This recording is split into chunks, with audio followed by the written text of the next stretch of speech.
On the Eagle 93.5, I'm Jayme Giesbrecht. Thanks for joining me this morning. Hey, Dwight Suderman is back from the Boston Marathon. Dwight, welcome back to the studio. Well, thank you for having me. I know you were hesitant to come back because you said, well, we already did this. It's over now. But I thought we have to wrap this up and let people know how it went and how you did and what the experience was like.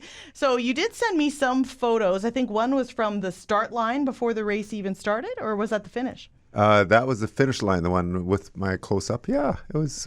It looked like you were I finished it. Elated. Yes, I was. That was the finish line. You look good considering you just ran 26 miles. My goodness, is it 26? 26.2, yes. All right. So let us know, what was the atmosphere like at the Boston Marathon? It was amazing. I can't really put into words what that was all like. Obviously, there were lots of people there, but the organization of it went really well. They had to transport, first of all, 30,000 runners from Boston to Hopkinton, which is a town 30 or 25 miles to the east, I guess. And so that was a big production. Yeah. And then we finally did get there, and then they marshaled us around Athletes Village, they called it. Yeah, and we got to do our business with the washrooms and all that before we headed to the start line. Right. And they marshaled us some more, and then we finally got going. And it was all really well run. Wow. And lots of volunteers and lots of people watching. Along the way, we got going, and it was seamless. I didn't even hear a starting gun, actually, because I guess I'm further back in the crowd. And then as you hit the start line, you get your watches going, and away you go. And immediately there was a downhill right away. And actually, most of the Boston Marathon is downhill. Wow. Okay.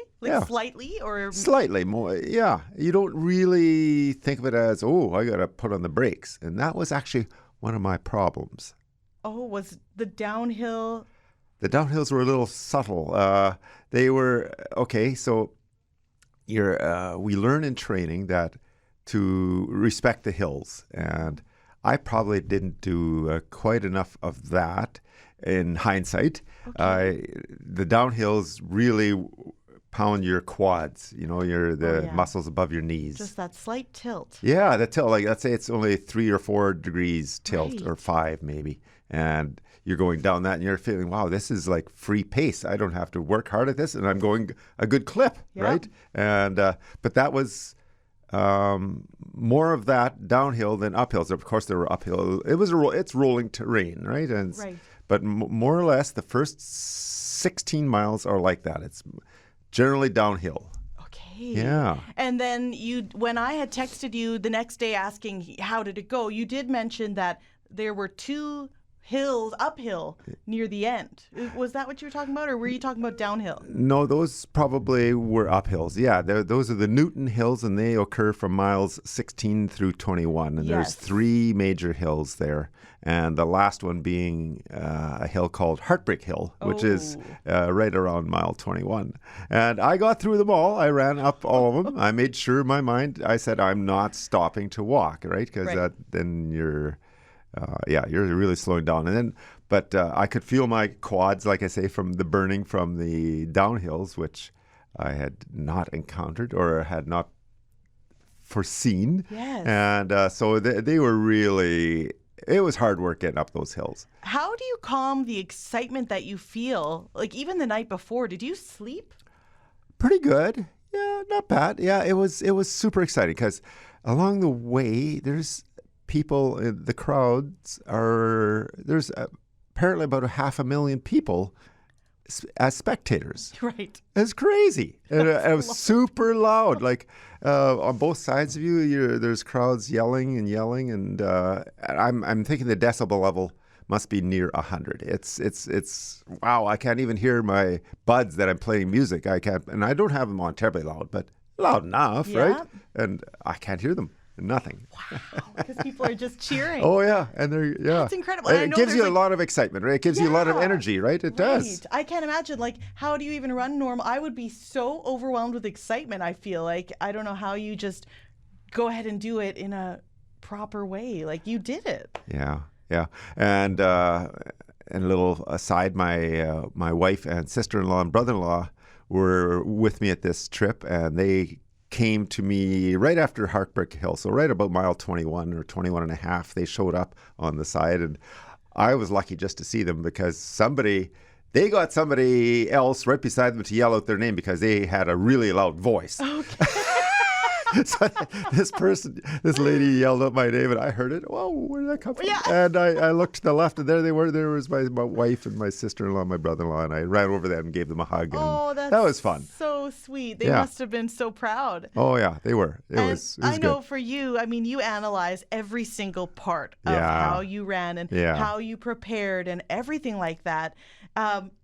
I was sitting here in Winkler thinking, being one of many people who were just so absolutely proud of you for doing it, like for going there, for making it, qualifying to be in the Boston Marathon, and then actually going there and completing it. Yeah. But for you, time is a factor. It is to a degree, right? I would have liked to have beat 4 hours, and I didn't get there. I got 4 hours 10 minutes, which isn't that much more. Right. Yeah, so I did okay.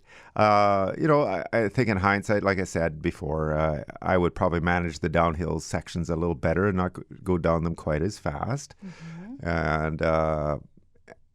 And it was just a wonderful experience. I'll say the last 5-6 miles were probably some of the most challenging running miles I've ever done in my life. I really had to give maximum effort. I had really nothing left at the end. Mm. Yeah. And while I'm running those tough miles, I'm thinking to myself, why am I doing this? But you know what? The next day, I'm thinking, I'm planning already for the next one. I need to work on this. And like you said before, I do analyze stuff a little bit. I want to improve upon what I do. And that's, over 42 marathons now.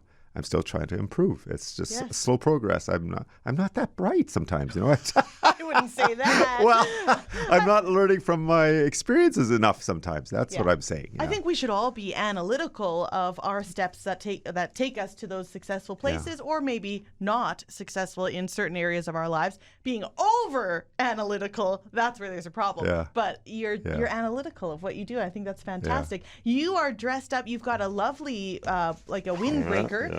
And a T-shirt and a medal. So do they give this all to you after the marathon? No. Oh, you had to buy it? I got the shirt and the medal. That I got included with my entry fee. But the jacket was, they had a big runners expo the day before or a couple of days before. That's very nice. They had lots of merchandise for sale. And of course, you have to buy quite a bit. Yes. Why? Oh, you're there. Yes, you do. Yes. It's like, do you go to a Def Leppard concert and not buy the T-shirt? When you go to the Boston Marathon, you buy the T-shirt. I would. But the medal they awarded to you as a sign of completion? Yeah. That's a finisher's medal. Yeah. So it's very cool. And can you describe that medal to our listeners, because they won't see it till I post it online? Wow. It's bigger in circumference than a hockey puck. But it's gold, about a 1/4 inch thick, and it weighs at least a pound. So it's a significant medal. And it has a unicorn. Very shiny. Yeah, it's got a unicorn on it. That's the symbol of the Boston Marathon. Okay, I wonder if that's because I don't know. Very few people complete the Boston Marathon. In the grand scheme of things. No, I don't think that's it. I'm not sure. You're a unicorn, Dwight.